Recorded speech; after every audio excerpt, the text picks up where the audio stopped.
నిజాలు చెప్పే భారత్ ఎన్బి టీవీకి స్వాగతం. బిఎన్బి టీవీ, నేను జేకే. మిత్రులారా, దయచేసి చివరి వరకు చూడండి. చూసి సబ్స్క్రైబ్ చేసుకోండి, ఒక లైక్ ఇవ్వండి. భారతదేశంలో గత దశాబ్దాలు అంటే దశాబ్దం అంటే 10 ఏళ్ళు, 5-6 దశాబ్దాల క్రితం అంటే 1970, 65 ఆ దశకంలో ఎండాకాలంలో కూడా వర్షాలు పడినాయి అని చెప్తున్నారు. కానీ ఇప్పుడు మంచి ఎండలు ఒక పక్క వీస్తుంటే, వడగాలులు కూడా వస్తుంటే, ఇప్పుడు అకాల వర్షాలు, తుఫాను సూచికలు అంటున్నారు. కానీ ఇవి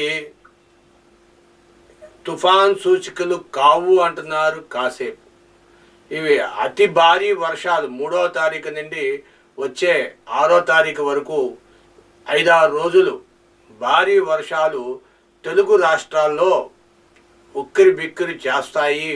వానలు ఒక మోస్తారు నుండి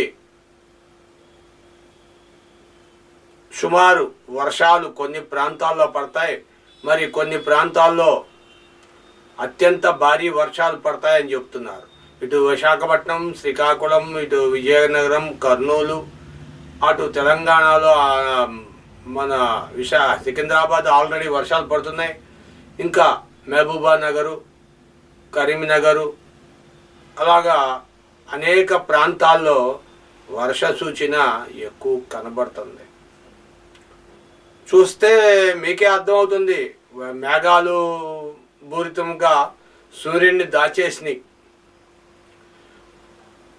పడుచు పిల్ల, యవ్వనంలో ఉన్న పడుచు పిల్ల తన పైటతో తన అందాలను దాచేసుకున్నట్టుగా సూర్యుడిని ఈ మేఘాలు పైట చెంగేసి దాచేసినాయి.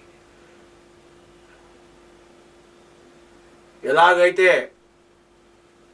బిడ్డ చేసిన తప్పులు తల్లి దాచేస్తాదో తండ్రికి తెలియకంట, అలాగే సూర్యుడు వేచిన ఎండలు బిడ్డలైన ప్రజల మీద పడకంట ఎండని ఒక పైట చెంగు, అంటే పైట చెంగు కూడా కాదు చెప్పాలంటే దుప్పటి కప్పి సూర్యుడికి అడ్డం పెట్టి మేఘాలతో ఎండని ఆపేశాయి. చాలామంది అంటారు, అరిచే అడ్డం పెట్టి సూర్యుడిని ఆపలేవు, మాయమాటలు చెప్పి నన్ను ఆపలేవు అంటారు. మరి అరిచే అడ్డం పెట్టి సూర్యుని ఆపలేకపోయినా అది మేఘాలు అడ్డం పెట్టి సూర్యుడిని నేల మీద పడకంట ఆపుకొని వస్తున్నాయి. ఎలాగైతే తల్లి, చెప్పాను కదా, తల్లి ఎలాగైతే బిడ్డల తప్పులను తండ్రికి తెలియనివ్వకంట చూస్తుందో, అలాగే ఈ ఎండ యొక్క తీవ్రతని, ఎండాకాలంలో ఈ ఎండ యొక్క తీవ్రత చాలా ప్రాంతాల్లో ఎండ మల్లమల మాడిపోతున్నారు. కొన్ని ప్రాంతాల్లో నీరు కూడా ఇప్పుడే ఏప్రిల్లోనే మొదటి వారంలోనే తాగటానికి నీళ్లు కూడా లేవు.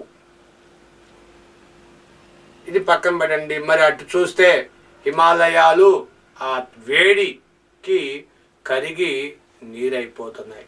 ఆ హిమాలయాలు కరిగి నీరు అవ్వడం, గంగా నది, స్వయంభూ నదికి, కొన్ని నదులకి నీరుగా పాకిపోవడం, అదంతా చూస్తే దేశానికి ఏదో చేటు కాలం వచ్చిందన్నట్టుగా కనబడుతుంది.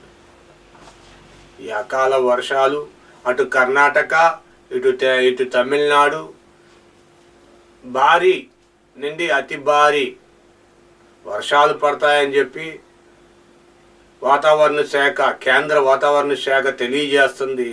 కానీ వర్షాలు చూస్తే తగ్గుముఖంగానే కనబడుతుంది.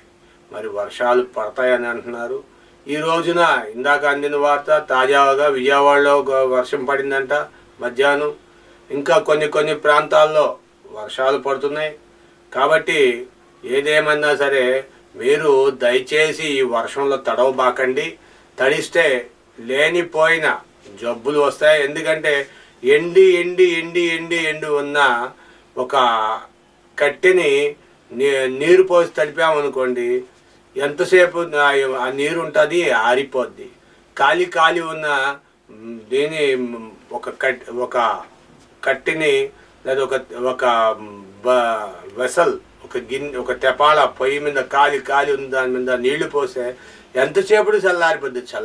అది వేరు, మనం పెట్టిన ఇది. కాబట్టి ఇది ప్రకృతి చేసింది.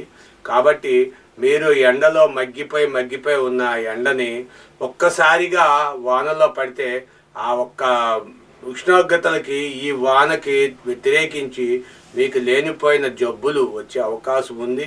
అందుట్లో చాలా వరకు ఈ వానల్లో తడవద్దు అనడానికి కారణం కాలుష్యంతో వస్తున్నాయి. ఇవన్నీ వచ్చిన వాతావరణంలో వచ్చిన మార్పుల వల్ల, అతి కాలుష్యం వల్ల ఈ అకాల వర్షాలు రావడం జరుగుతుంది అని అంటున్నారు. మరి ఏదేమన్నా కానీ కర్ణాటకలో కూడా కొన్ని హెచ్చరికలు రిలీజ్ చేశారు, తమిళనాడు కూడా హెచ్చరికలు ఇచ్చారు. ఇటు ఛత్తీస్గఢ్, ఇటు కాశీ ఈ ప్రాంతంలో వాయుగుండం పడింది. ఆ వాయుగుండం 60-70 కిలోమీటర్ల వేగంతో గాలి వీచుతుంది. అయితే పెద్ద వానలు కావు, కానీ భారీ నుండి అతి భారీ పడవచ్చు అంటున్నారు. ముఖ్యంగా తెలుగు రాష్ట్రాల్లో భయభ్రాంతులు చేస్తున్నారు. మరి ఏం జరుగుద్దో, వడగళ్ళు కూడా పడతాయి అంటున్నారు. మరి ఏదైనా కానీ మీరు మాత్రం జాగ్రత్తగా ఉండండి. కాచి చల్లార్చుకున్న నీళ్లు తాగండి. ముక్కులకి మాస్కులు పెట్టుకోండి వీలైతే. కానీ సాధ్యమైనంత వరకు వానలో తడవకుండా ఉంటే మీరు అదృష్టవంతులు. వానలో తడిస్తే అకాలమైన జబ్బులు పాలవుతారు. కాబట్టి జాగ్రత్త, మీ బిడ్డలను జాగ్రత్తగా చూసుకోండి. వచ్చేసింది 25వ తారీఖు కల్లా స్కూళ్ళు సెలవులు. అప్పుడే వంటిపూట స్కూళ్ళు ఇచ్చారు. ఇప్పుడు 25వ తారీఖు నుండి వరకే స్కూళ్ళు. రేపు 7వ తారీఖు నుండి 9వ తారీఖు మధ్యలో పరీక్షలు స్టార్ట్ అవుతాయి. 1 నుండి 9వ తరగతి వరకు. ఇంటర్మీడియట్ 10th క్లాస్ ఎగ్జామ్స్ అయిపోయినాయి. రిజల్ట్స్ కూడా రావడానికి సిద్ధంగా ఉన్నాయి. కాబట్టి మీరు సాధ్యమైనంత వరకు పిల్లలకు చెప్పండి. పెద్దలు కూడా వానలో తడవకుండా ఉంటే బెస్ట్ మంచి ఆలోచన. కాబట్టి జాగ్రత్తగా ఉండండి. మీ విలువైన అభిప్రాయాలు కామెంట్ రూపంలో తెలియచేయండి. ఒక లైక్ ఇవ్వండి, షేర్ చేయండి. మరిన్ని వీడియోలు మీకోసం మేము చేయడానికి మాకు అవకాశం ఇవ్వండి. Thank you for watching our channel. Thank you.